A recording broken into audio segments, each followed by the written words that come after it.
Hello friends, welcome back to our channel Omkar English class. देखिए, आज मैं आपको फिर इरेगुलर वर्ब्स पढ़ाऊंगा। Friends, don't worry, don't be nervous. चिंता नहीं करें, निराश नहीं हो। To learn English is not a difficult task. अंग्रेजी सीखना कोई मुश्किल कार्य नहीं है। English is the most interesting and easiest language in the world.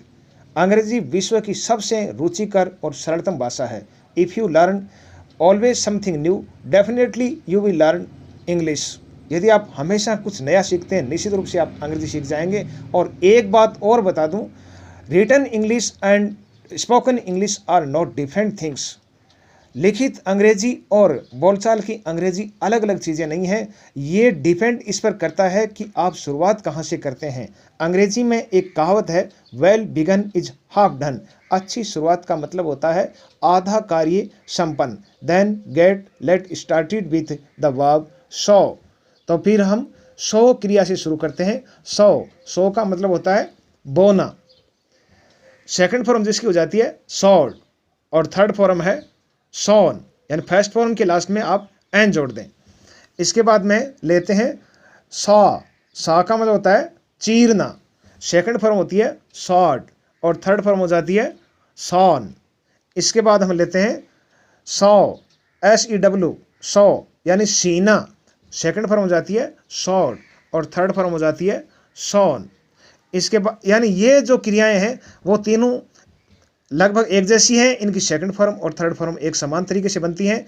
Second form अगर देखें हम तो ये रेगुलर वर्ब जैसी है, और थर्ड फॉर्म देखें तो ये इरेगुलर वर्ब जैसी है। इसके बाद में हम लेते हैं स्मेल। स्मेल का मतलब होता है सूंघना। सेकंड फॉर्म बनाते हैं तो स्मेल्ट, यानी एक एल को हटा दो और टी लगा दो, स्मेल्ट। थर्ड फॉर्म भी वैसी ही। इसके बाद में हम लेते हैं ड्वेल, DWELL, ड्वेल यानी निवास करना, ड्वेल्ट और ड्वेल्ट। इसके बाद में स्पेल, स्पेल का मतलब होता है वर्तनी बताना, हिज्जे बताना, यानी स्पेलिंग बताना, और सेकंड फॉर्म स्पेल्ट और थर्ड फॉर्म स्पेल्ट। इसके बाद में है स्पिल, यानी बिखेरना।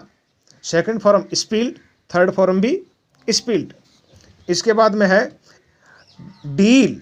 डील का मतलब होता है सौदा करना, व्यवहार करना, डेल्ट और डेल्ट। तो ये सब क्रियाएं एक जैसी थी। इसके बाद में हम लेते हैं ड्रीम। ड्रीम का मतलब होता है स्वप्न देखना, सपना देखना, और सेकंड फॉर्म ड्रेम्ट, यानी इसके लास्ट में टी लगा दो, थर्ड फॉर्म भी ड्रेम्ट। और ठीक ऐसे ही लर्न, लर्न का मतलब होता है सीखना, और सेकंड बनाएंगे तो टी जोड़ दो, लर्न, और थर्ड भी लर्नड। यानी लर्न क्रिया रेगुलर भी है, इरेगुलर भी है। इसके लास्ट में ईडी भी जुड़ता है और टी भी। तो इसके बाद में हम लेते हैं मीन। मीन का मतलब होता है आशय होना, अर्थ होना, मतलब होना। तो सेकंड बन जाएगी मेंट और थर्ड भी मेंट। इसके बाद में है बर्न। बर्न का मतलब होता है जलाना, सेकंड फॉर्म बर्न और थर्ड फॉर्म बर्न। इसके बाद में हम लेते हैं, यानी ये सब एक जैसी थी, इनके लास्ट में टी लगाना था। इसके बाद में हम लेते हैं सेंड। सेंड का मतलब होता है भेजना, और सेकंड बनाएंगे तो डी हटा देंगे, टी लगा देंगे, सेंड और फिर सेंड। यानी जिनके लास्ट में डी होता है उस डी को हटा देंगे और टी लगा देंगे। ठीक ऐसे ही बेंड। बेंड का मतलब होता है झुकना या किसी चीज़ को मोड़ना, और बेंट, बेंट। इस प्रकार आगे लेते हैं हम लैंड। लैंड का मतलब होता है उधार देना। तो सेकंड बनाएंगे तो लैंड और थर्ड भी लैंड, डी हटा देंगे, टी लगा देंगे। अब है स्पेंड। स्पेंड का मतलब होता है खर्च करना, रुपये खर्च करना, धन खर्च करना, और समय बिताना, व्यतीत करना। तो सेकंड हो जाएगी स्पेंट और थर्ड भी स्पेंट। इसके बाद में हम लेते हैं बिल्ड। बिल्ड का मतलब होता है निर्माण करना, सेकंड फॉर्म बिल्ड और थर्ड फॉर्म भी बिल्ड। और इसके बाद में है यानी फीड। फीड का मतलब होता है भोजन कराना, सेकंड फॉर्म हो जाएगी फेड, एक ई का हटा दो, और थर्ड भी फेड।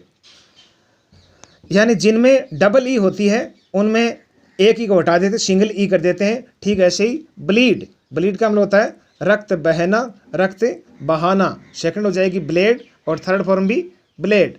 इसी प्रकार स्पीड। स्पीड का मतलब तेजी से चलना, सेकंड हो जाएगी स्पेड और थर्ड भी स्पेड। और आगे हम लेते हैं मीट। मीट का मतलब होता है मिलना, सेकंड हो जाएगी मेट और थर्ड भी मेट। और इसके बाद में लीड। लीड का मतलब होता है आगे आगे चलना, नेतृत्व करना, सेकंड हो जाएगी लेड, इसमें ए हटा दो, और थर्ड भी लेड। ये सब एक जैसी क्रियाएं थी।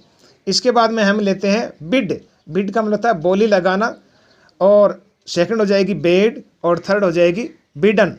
ठीक ऐसे ही फॉरबिड यानी मना करना, निषेध करना, फॉरबेड और फॉर बिडन। इसके बाद में है स्टैंड। स्टैंड का मतलब होता है खड़ा होना, सेकंड हो जाती है स्टूड और थर्ड भी स्टूड। ठीक ऐसे ही अंडरस्टैंड। अंडरस्टैंड का मतलब होता है समझना, सेकंड बन जाएंगी अंडरस्टूड और थर्ड भी अंडरस्टूड। इसके बाद में क्रिया है ट्रेड। ट्रेड का मतलब किसी चीज़ पर चलना या किसी को कुचलना, सेकंड हो जाती है ट्रोड और थर्ड हो जाती है ट्रोडन। ठीक ऐसे ही स्टिक। स्टिक का मतलब होता है चिपकना, और सेकंड हो जाती है स्टक और थर्ड हो जाती है स्टक। इसके बाद में है स्ट्राइक। स्ट्राइक का मतलब चोट मारना, प्रहार करना, सेकंड हो जाती है स्ट्रक और थर्ड भी स्ट्रक।